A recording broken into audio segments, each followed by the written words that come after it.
The idea that science and the Bible are somehow at odds with each other is not only a ridiculous idea, but it's also a fairly recent one, popularized by atheist scientists who simply don't want to believe in God. This can be a very uncomfortable topic for them because there's only one alternative to their belief system, and that is that God is real. And when it comes to the gamble of your eternal soul, taking a 50-50 chance that you're not wrong ain't good odds.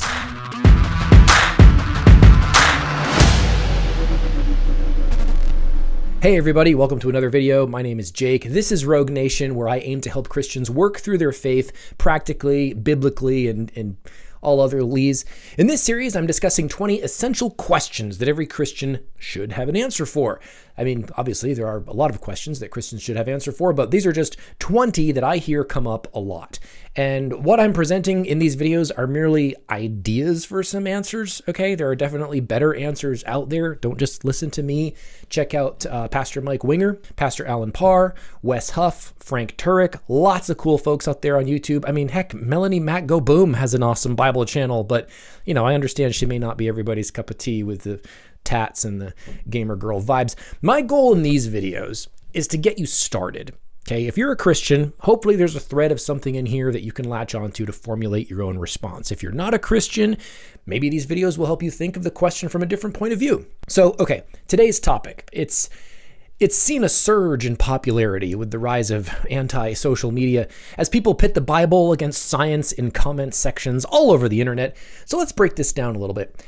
Is science really at war with the Bible? I think this idea is often rooted in the incorrect assumption that the Bible doesn't contain any science at all. Dr. Kenneth Turner, one of the contributors to Zondervan Publishing's laughable The Upside Down Kingdom Bible translation, which has been described by Answers in Genesis as a hot mess of a Bible translation, said, "I just don't know if the Bible makes any scientific claims at all." It's sad that someone like this was actually hired to be a contributing writer in an interpretation of the Bible. And if you want to know how dreadfully awful this translation of the Bible is, check out the video I did on Bible translations, linked in the description down below. For Dr. Turner's information, not that he'll ever stoop to watching me, but over the centuries, the Bible has been rigorously tested for scientific accuracy, and it has never failed. Here are just a few examples. The Bible has proven accurate in medical descriptions, such as at the execution of Jesus Christ, when the Roman soldier pierced his side and blood and water poured from his wound. This was the result of a process called effusion, which happens when an erratic and increased heart rate causes fluid to build up around the heart and lungs. I talked about this in my video on Proof of the Resurrection. This detail was recorded in the Bible by the Apostle John. John was not a doctor, and he would have had zero knowledge of effusion. In fact, few people back then would have known that this process was happening in Jesus' body. So the fact that the Bible's account of his death says that something like water flowed from his chest cavity after it was pierced is highly medically accurate. In the realm of anthropology and biology, the Bible says that all humans are one blood and that we all descended from one man and one woman. But for hundreds of years, biologists tried to argue that different races of humans descended from lower animals, with some people going so far as to suggest that fair skin and light hair was a superior race. Today, genetics has verified that there is only one human race, which is what the Bible has said all along. Did you know that the science that tells us that humans and chimps are related is based on a lie? Well, I, for one, am stunned. I gotta lie down. Geneticist Dr. Georgia Purdom says, yes, there are similarities between human and chimp DNA, but when initially comparing the human and chimp genome, scientists began with the faulty assumption that humans and chimps are related. She says, quote, "When they were sequencing the chimp genome, instead of starting from scratch, which you're talking about 3 billion base pairs, that's a ton of DNA, they said, hey, since humans and chimps have a common ancestor, we'll just start with the human DNA and we'll match up similar sequences from the chimp DNA, and that will give us a chimp genome." That's like saying a tree and a book are the exact same thing because they both contain paper. Scientists also had to throw out 1.3 billion bases, which is about a third of the genome, to make the comparison between humans and chimps work. If this were any other field, this science would have been considered idiotic. Dr. Purdom has a lot more to say on this. I'll put a link to her video in the description, and don't think she's the only one. You can look up the research of Dr. Jeffrey Tompkins and a separate research project by Dr. Richard Buggs, who both found that when comparing the entire sequence of human and chimps, not just the parts that line up, you find that the genomes do not match. But you won't hear about this in school. You won't hear about this in popular science publications because the truth doesn't fit the narrative that evolutionary scientists want you to know. Remember, the whole point of believing in evolution is so you don't have to believe in God. So whenever it's revealed that the Bible disproves evolution, yeah, they don't like that. When it comes to things like geology, the Bible claims that God destroyed the earth and the creatures inhabiting it in the worldwide flood. But 19th century geologists argued that rock layers and the fossils found in them were formed as sediments were deposited slowly over the course of millions of years, forming what we call strata. And yet geology has routinely confirmed that these rock layers were deposited quickly and catastrophically, sometimes burying fossils within only minutes or hours. It's why tons of fossils have been found with fresh vegetation still in their teeth and stomachs. That can't happen if fossilization takes millions of years, as the evolutionists claim. In fact, many fossils, such as whales and trees, have been found fossilized running up and down the middle of multiple layers of strata. These fossils are called polystrate fossils, and evolutionary scientists have always struggled to explain them. This is yet another example of the science that we find today matching up more closely with what the Bible already says. The Bible offers many insights into accurate astronomy that modern science has only recently discovered. Stars are innumerable. Stars differ in brightness. Stars follow a predictable pattern. The Earth is round, not flat. Earth hangs on nothing, not built on pillars, implying gravity. Astrophysicist Jason Lisle said, "The Bible is right when it deals with the basics of astronomy, things that you would learn at any freshman level astronomy class. The Bible does address some of these things, and it gets them exactly right." And guys, these are just a handful of examples. Look, you're not going to get scientific dissertations from the Bible, okay? This is not a science textbook, but there is enough evidence in there of good science that when looked at without the man-made filters of evolution and humanism, it matches up much more closely with the observable world around us than anything that human beings have ever come up with. Dr. Andrew A. Snelling wrote in Answers magazine in 2011, "The Bible is clearly unlike any other document in history. Every claim it makes about science is not only true, but crucial for filling in the blanks of our understanding about the origin of the universe, the earth, fossils, life, and human beings." So, yeah. The Bible has lots of science in it. And what's interesting about this is that some of the greatest advancements humanity experienced in the field of science happened because more scientists were reading the Bible. What did he just say? That's right. You heard that. The Bible helps you understand science, yo. I don't know why I said it like that. Check this out. Here's something you don't hear about every day. Are you ready for this? This is so cool.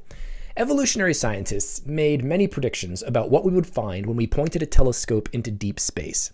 They said that if you looked far enough into space, you'll see galaxies just starting to form, because they say that the way the Big Bang flung everything out into the cosmos, the further away a galaxy is, the younger it is. And if we looked even further into space, we would find fewer and fewer galaxies and eventually nothing.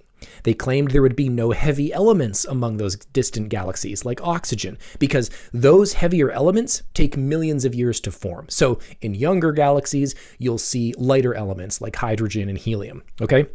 Remember that. Oxygen is a heavy element that takes millions of years to form. Just file that away in your brain for a second. But when the James Webb Telescope began transmitting its first images of deep space in July 2022, that's not what it found.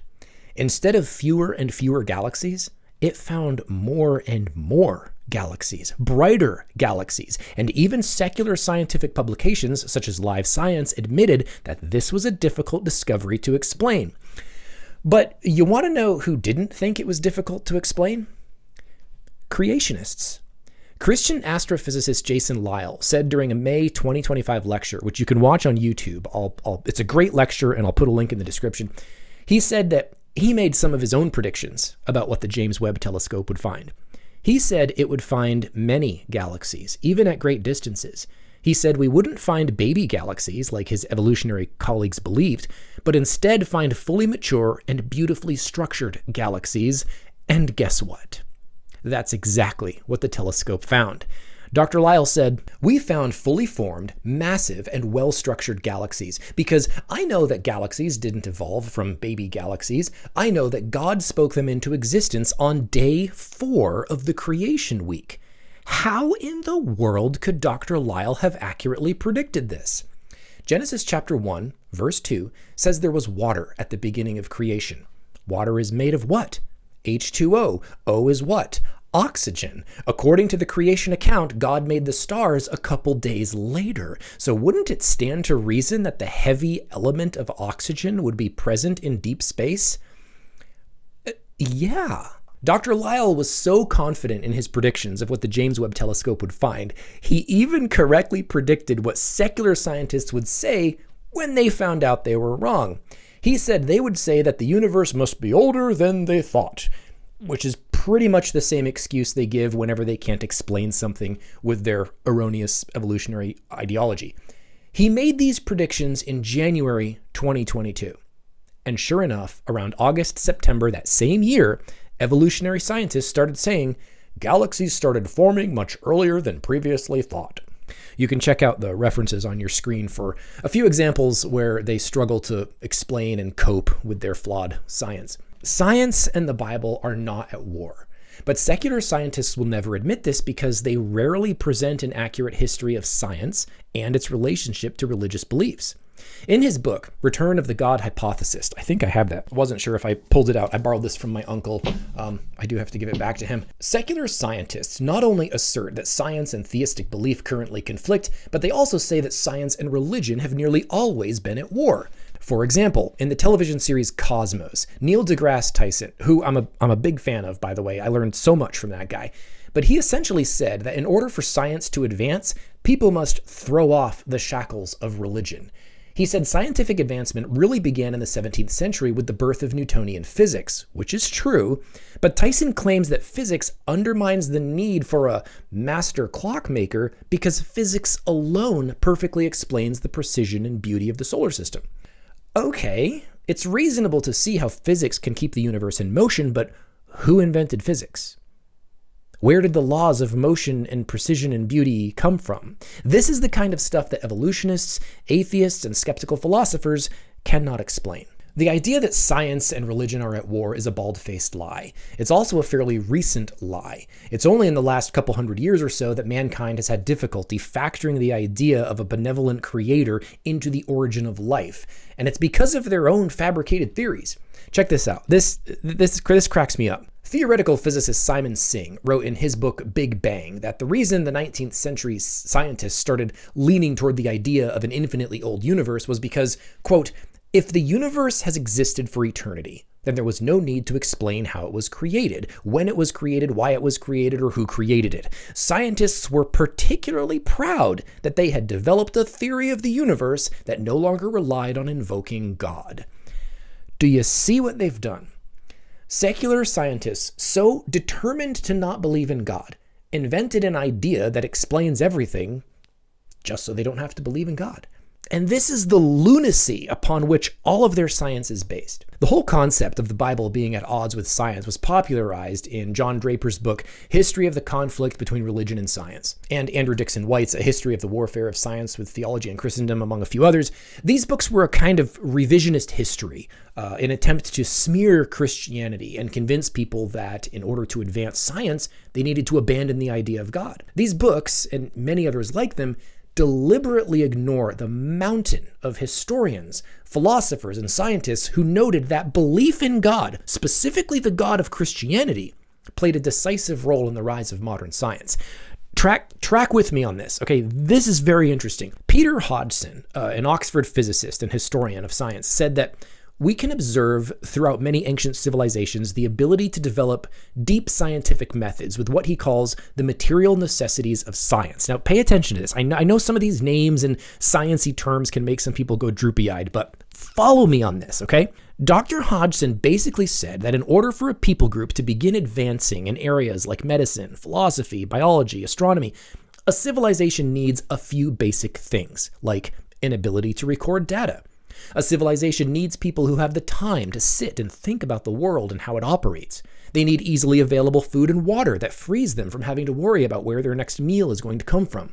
They need the ability to communicate at schools and universities, high-minded ideas with other people. There are other essential factors, but basically, once a civilization has these things in place, science can leap forward. What's weird is that these things have been in existence for thousands of years. The Egyptians had these things, the Romans, the ancient Chinese. These were all well-developed, self-sustaining, worry-free civilizations that had plenty of time to make advancements in the field of science, and many of them did make some advancements. But when compared to the leaps and bounds that science has made over the last few hundred years, all the science leading up to it is a drop in the bucket. Why? What happened that made science just explode? Hodgson and many others say it was Christianity. Historian Ian Barber said in his book Religion and Science that science in its modern form arose in Western civilization alone among all the cultures of the world because only the Christian West had the necessary intellectual presuppositions underlying the rise of modern science. Meyer agrees, saying, the historians found that the reaffirmation of the Judeo-Christian doctrine of creation during the Catholic late Middle Ages and Protestant Reformation provided the break with the Greek thinking that had previously limited the advance of science. Say what? Greek thinking limits the advance of sciencey stuff? Yes, for a time, Greek thinking limited. I don't know why I'm doing that. Okay, you still tracking with me? Here's the point.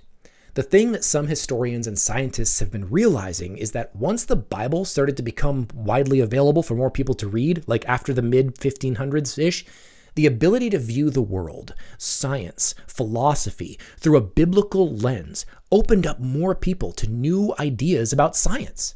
What happened around the mid-1500s-ish? The printing press. Once the Bible became easily available, societies started leaping forward. Guys like biologist John Ray and chemist Robert Boyle would both demonstrate the revolutionary nature of the Bible, especially the book of Genesis, and how the study of the natural world reveals the character and nature of God, which in return gives us insights into science itself. Stephen Meyer writes, during my first year at Cambridge, I developed a particular fascination with Isaac Newton and the way in which he so closely integrated his theistic and even biblical ideas into the development of the most foundational theories of physics. As one of my supervisors put it to me, if you miss Newton's theism, you've missed everything. Kind of like Neil deGrasse Tyson in his show Cosmos. As much credit as he gives to Newtonian physics, he still completely missed it. When modern scientists stopped considering life through a fallible, subjective, corrupt human thought process, all reason and investigation found itself filtered through a biblical worldview, which helped limit faulty assumptions, incorrect doctrine, erroneous hypotheses, and allowed for the consideration of scientific realities that took God into account. That is when science began to grow by leaps and bounds. This is a hard truth for a lot of people to swallow because all they've ever heard was science and the Bible conflict. No, science and the Bible are not at war.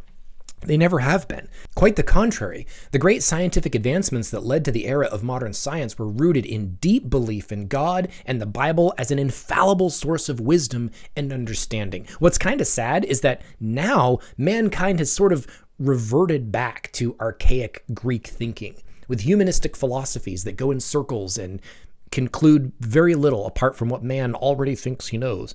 If you want to dive deeper into the truths in the Bible, I've got a couple videos that directly address proof of the existence of God, but I also highly recommend Stephen Meyer's book and also the works of former atheist and investigative journalist Lee Strobel.